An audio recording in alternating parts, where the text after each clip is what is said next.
कि जिस शख्स की सालों की नमाजें क़ज़ा हो वो अपनी क़ज़ाए उम्री कैसे अदा करे? क्या नफल की जगह क़ज़ा नमाजें पढ़ सकते हैं? ये बड़े काम का मसला है। जब जब बड़ी रात आती है तो उलमा बयान करते हैं, जब जब बड़ी रातें होती हैं तो बताया जाता है कि हमारा वो जो मैंने बताया था ना आप लोगों को कि हमारी सारी तवज्जो नफली चीज़ों में होती है। जो चीज़ ज़रूरी नहीं उसको हम कहते हैं नहीं करना ही पड़ेगा, और जो चीज़ ज़रूरी है उसको हमने छोड़ी हुई। नमाज तो हम नहीं कहते कि पढ़नी ही पड़ेगी, लेकिन फातिहा तो कहते वो तो देना ही पड़ेगा, मिठाई तो लानी पड़ेगी, है ना, ये पड़ेगी वाला मसला। तो ऐसा ही ये भी एक मसला है नवाफिल का कि बड़ी रात होती है, हम सोचते हैं ला वो निकालो तो आज की नवाफिल क्या क्या पढ़नी है। 12 रकात एक सलाम से पढ़ो तो 100 साल इबादत का सवाब, 2 रकात हर रकात में ये इतनी मर्तबा पढ़ो तो 70 साल के गुनाह माफ। आप कहते हैं मैं तो 30 साल का 35 साल का, ला यही 2 रकात पढ़ता हूं 70 के गुनाह माफ करवा लूं ताकि गुनाह करने में मजा आए। नहीं, ऐसे गुनाह माफ नहीं होते।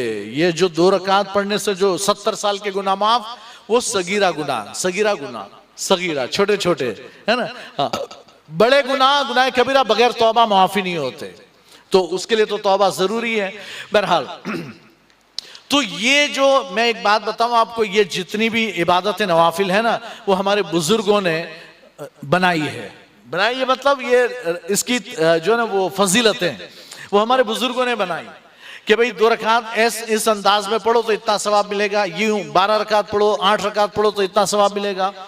तो ये क्यों बनाई कि लोग नवाफिल से दूर हो गए थे, इबादत से दूर हो गए थे, फर्ज पढ़ते बस खत्म। तो औलिया तो वो होते हैं जो रात रात भर इबादत करते हैं, दिन बेरोजा रात में नवाफिल की कसरत। आवाम चूंकि वो बड़े फिर शफीक होते हैं कि सिर्फ हम क्यों फायदा उठाएं, उम्मत मुस्तफा आम लोग क्यों फायदा ना उठाएं, तो इन्होंने ये सब सवाब रखे कि इनको लालच दो, ये लालच में पढ़ेंगे, ये लालच में पढ़ेंगे। और यकीनन इस नियत से आप पढ़ोगे तो अल्लाह सवाब भी देगा, ऐसा नहीं कि नहीं देगा, मैं ये नहीं करा नहीं दूंगा। आप वो 12 रकात पढ़ोगे और उसमें लिखा है कि इस पर 70 साल का इबादत का सवाब मिलता है, 100 साल सवाब मिलता है, मिलेगा, अल्लाह देगा, ऐसा नहीं कि नहीं देगा, देगा, बिल्कुल मिलेगा। लेकिन कब मिलेगा? जब आपके फराइज कंप्लीट हो जाएंगे तब। अभी का मसला यह है कि नवाफिल, अल्लाह के रसूल फरमाते हैं कि नवाफिल जमीन और आसमान के दरमियान लटके रहते हैं जब तक के फराइज मुकम्मल अदा ना हो जाए। तो फिर फायदा क्या हुआ रात रात भर नफल पढ़कर? तो क्यों ना अच्छा हो कि हम क़ज़ाए उम्री पढ़े, क़ज़ाए उम्री पढ़ें कि हम एक अंदाजा लगाएं कि हमारे कितने साल हो गए, उम्र 12 साल से फर्ज हुई होगी और आज मैं 25, 30, 50 का जितने का भी, है ना, और इतने साल में मैं इतने साल से कंटिन्यू 5 वक्त की पढ़ रहा हूं, लेकिन उससे पहले मैंने नहीं पढ़ी तो 5-10 साल की बाकी होगी। हजारों नमाजें बनती है, मैं एक साथ तो नहीं पढ़ सकता, लेकिन शुरू तो करो, शुरू करो।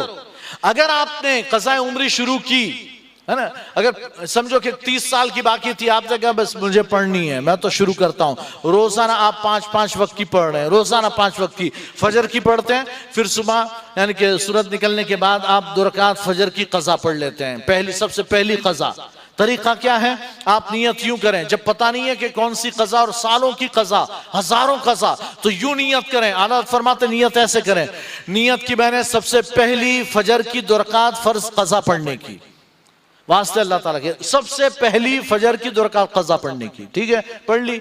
अब जब दूसरे दिन फजर पढ़ोगे ना क़ज़ा, तब भी यही नियत की मैंने सबसे पहली फजर की 2 रकात फर्ज क़ज़ा पढ़ने की, पहली, सबसे पहली।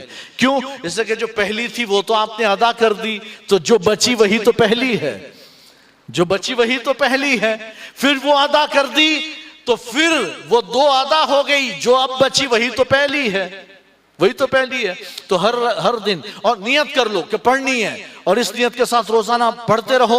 बड़ी रात आ जाए तो रात में, आज की रात आप 10 दिन की, 20 दिन की, 1 हफ्ते की, महीने की, जितनी पढ़ सको पढ़ लो क़ज़ा। और उसमें भी आसान तरीका, ये नियत तो मैंने बता दी।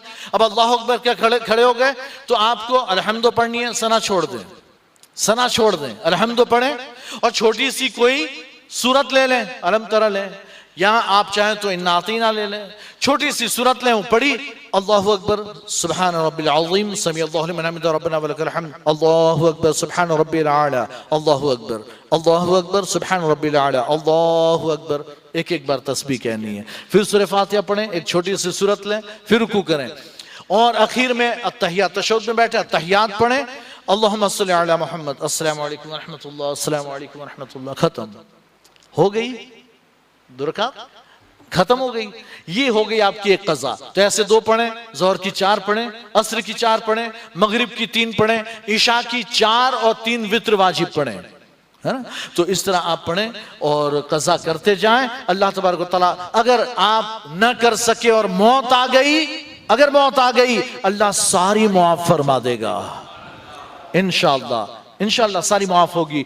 इस पर एक बात बताऊं कि जब बंदा तालिब इल्म, हदीस में यह है, जब तालिब इल्म हासिल करते हुए उसका इंतकाल हो जाता है, तो जब वो कब्र में पहुंचता है तो अल्लाह फरिश्ते मुतय्यन करता है कि इसको पूरा आलिम बनाओ, इसको पूरा आलिम बनाओ। इसका जो सफर रुक गया, तालिब इल्म है, कहते हैं इसको बनाओ, इसको पढ़ाओ, तो फरिश्ते उसे पढ़ाते हैं।